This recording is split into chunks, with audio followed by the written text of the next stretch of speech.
मुकेश सहनी के लिए अब कोई दूसरा विकल्प भी नहीं है। बिहार में यहाँ दो ही धुरी है, एक और राजद है, लालू प्रसाद हैं, दूसरी ओर नीतीश कुमार है। इसलिए मुकेश सहनी का जो सवाल है, मुकेश सहनी के पास कोई, वहाँ तो डिप्टी सीएम का चेहरा के रूप में भी लड़ रहा है। अब दिलीप जायसवाल ने एक कंकर फेंक दिया महागठबंधन में कन्फ्यूजन के लिए। कहाँ मिलेंगे एनडीए में तो फिर बचना कठिन होगा। नमस्कार, मेरा नाम आलोक है। आप लाइव स्टीज देख रहे हैं। हमारे साथ बिहार के वरिष्ठ पत्रकार अरुण पांडे जी हैं। मुकेश सहनी वीआईपी सुप्रीमो की बात हो रही है आज पूरे दिन। दिलीप जायसवाल जो कि बिहार बीजेपी के अध्यक्ष हैं, उनसे हमने खास बातचीत की। उन्होंने कहा कि जल्द ही महागठबंधन के घटक दल जो हैं वो हमारे साथ आने की संभावना है। यानी कि जब अध्यक्ष ये कह रहे हैं तो जाहिर सी बात है। अब महागठबंधन में घटक दल कौन? आरजेडी तो होगी नहीं, कांग्रेस बीजेपी का अलायंस होगा नहीं, वाम दल होंगे नहीं, तो सीधा इशारा मुकेश सहनी की ओर है। देखिए, अभी चुनाव के पहले मुकेश सहनी तो आपको याद होगा पिछला चुनाव में मौर्या होटल खंजर घोंपने की बात तक की थी अति पिछड़ा के बेटे पर। वही कह रहे हैं आपसे। अब फिर जा मिले कहाँ? आ गए थे एनडीए के साथ। फिर साथ हुए जो आप लोकसभा के चुनाव में आपने देखा कि तेजस्वी और मुकेश सहनी की क्या बनी कि 250 से अधिक मीटिंग्स की थी। हेलीकॉप्टर से साथ रोज जाते थे, हेलीकॉप्टर में मछली खाते थे और क्या क्या देखा आपने। अब ये सब सीट की सौदेबाजी है। एक मैसेजिंग भी देना है कि देखिए हमारा एक्सेप्टेंस अभी है।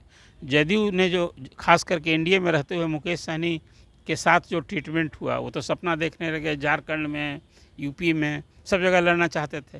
वो वहाँ योगी पर ही हमला बोलना शुरू कर दिए थे।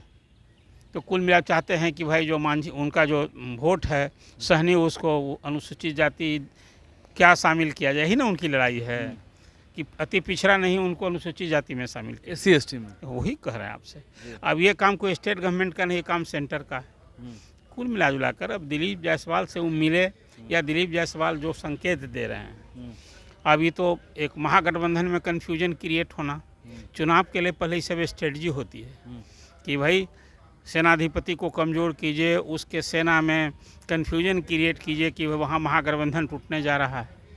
ये मैं इसको इस रूप में देखता हूँ। और मुकेश सहनी के लिए अब कोई दूसरा विकल्प भी नहीं है। बिहार में यहाँ दो ही धुरी है, एक और राजद है, लालू प्रसाद हैं, दूसरी ओर नीतीश कुमार है। पीछे यहाँ कौन है? यहाँ पीछे बीजेपी है। इसलिए मुकेश सहनी का जो सवाल है, मुकेश सहनी के पास कोई, वहाँ तो डिप्टी सीएम का चेहरा के रूप में भी लड़ रहा है। तो कुल मिला जुला करके जब एक स्थिति आ पड़ी है, अब दिलीप जायसवाल ने एक कंकर फेंक दिया महागठबंधन में कन्फ्यूजन के लिए। इसको मैं इसी रूप में देखता हूँ। वो जा मिलेंगे एनडीए में तो फिर बचना कठिन होगा महागठबंधन को। हाँ, नहीं एनडीए में ही, एनडीए में अभी पहले ही से वहाँ 40 सीट मांग रहे हैं वहाँ मांझी। चिराग पासवान भी कह रहे हैं 30 से कम तो उनको मिलना भी नहीं है। अभी तो मुकेश सहनी कह भी रहे थे, उन्होंने प्रेस कॉन्फ्रेंस में कहा है कि क्योंकि चिराग पासवान को ज़्यादा सीटें चाहिए, मांझी जी को चाहिए, उपेंद्र कुशवाहा को चाहिए, इसलिए बीजेपी जानबूझ के ऐसा करिए कि प्रेशर पॉलिटिक्स। बस देखिए, यही जो मैंने आपसे बात कही, मुकेश सहनी को एनडीए में कहाँ कहीं एकोमोडेशन की गुंजाइश कहाँ है। रही बात कि वहाँ अभी उनके लिए सहूलियत है, सुकून है, महागठबंधन में रह राजद के साथ रहना, और तेजस्वी उनकी केमिस्ट्री भी बनती है इसीलिए। लेकिन चुनाव के पहले ऐसी सब चर्चा होना कि महागठबंधन में कौन इधर आएगा, इधर से कौन उधर जाएगा, ये सब चर्चा होती रहेगी। सीट को लेकर अब देखिए, अभी सीट कल देखिए, अभी तेजस्वी के चेहरा के सवाल पर मैंने आपसे स्पष्ट कहा था, जब महागठबंधन में रहना है कांग्रेस को तो तेजस्वी का नेतृत्व स्वीकार करना होगा, कबूल करना होगा, कोई चारा नहीं है। नेतृत्व करता तेजस्वी यादव ही होंगे। हाँ, इसमें कहीं कोई द्वंद्व ही नहीं है। ये स्ट्रेटजी सिर्फ है, सीट की बार्गेनिंग हो रही है कि 70 सीट में हमको सम्मानजनक चाहिए। कांग्रेस का सम्मान कितनी सीट लड़ने में होगा? अब सवाल ये है, 70 तो लड़ चुके, 19 जीते थे।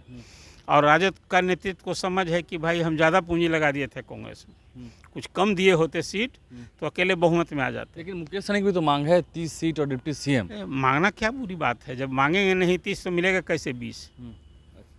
इसको इस रूप में आप देखिए, हमेशा जो है 30 मांगेंगे तब तो 20 मिलेगा। हाँ, कह रहे हैं ना अभी मांझी कि भाई हमको 40 लड़ेंगे तब ना 20 जीतेंगे। आप उनको दे दीजिएगा 10, 4 उनके विधायक हैं तो 4 में कितना करेंगे? ये सब चुनाव के पहले आलोक जी इसी ढंग से सहयोगी दलों में सीट को लेकर के दावेदारी होती है। जहाँ तक मुलाकात की बात हो रही है कि दिलीप जायसवाल से मुलाकात हुई, तो ये तो कोई बड़ी बात नहीं है। नहीं, मुलाकात राजनीति में होना कोई बड़ी बात है। मुकेश सहनी तो थे भी बीजेपी के साथ, यदि मिल लिए तो इसको में मिलना कोई, हाँ इसका एक राजनीतिक माने लोग लगा रहे हैं। मुकेश सहनी के साथ चारा क्या वो, हाँ वो जदयू में उनको महागठबंधन में बार्गेनिंग क्षमता बढ़ेगी कि भाई कहीं उधर फिर नहीं चला जाए। तो जो अभी बात कह रहे हैं आपकी, मुकेश सहनी को कितनी सीट चाहिए? मतलब मुकेश सहनी के एनडीए में अगर मतलब ऐसी चर्चा हो रही है, मुकेश सहनी अगर एनडीए को जाते हैं, रिलेशन की गुंजाइश मुझे दिखती है उधर नहीं है।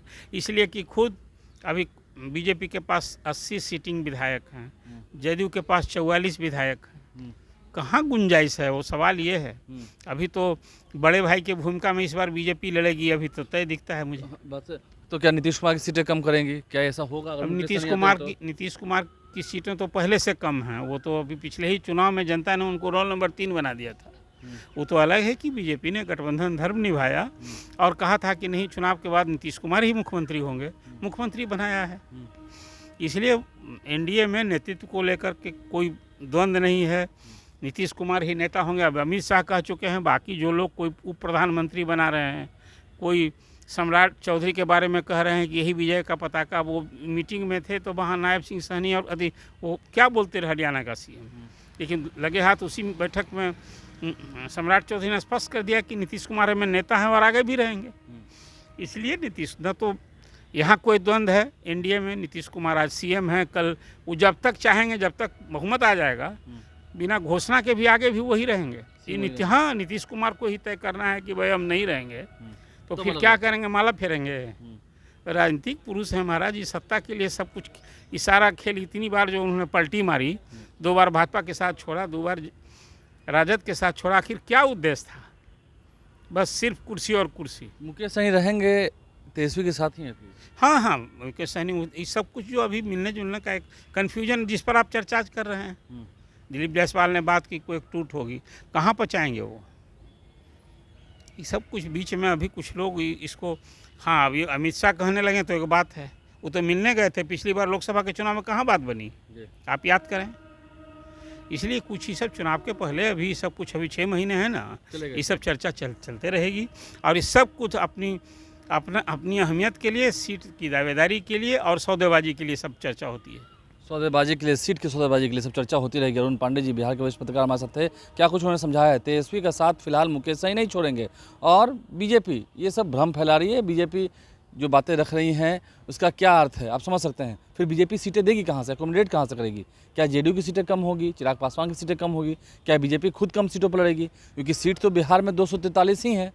खैर, कल महागठबंधन की बैठक है, उन तस्वीरों से भी आपको अवगत कराएंगे। हमारे चैनल को सब्सक्राइब कर लें, साथ साथ इस वीडियो को अगर आप फेसबुक पर देख रहे हैं तो पेज को लाइक करना ना भूलें। एक्स हैंडल पर भी हमारे लाइव स्ट्रीम को फॉलो करें। धन्यवाद।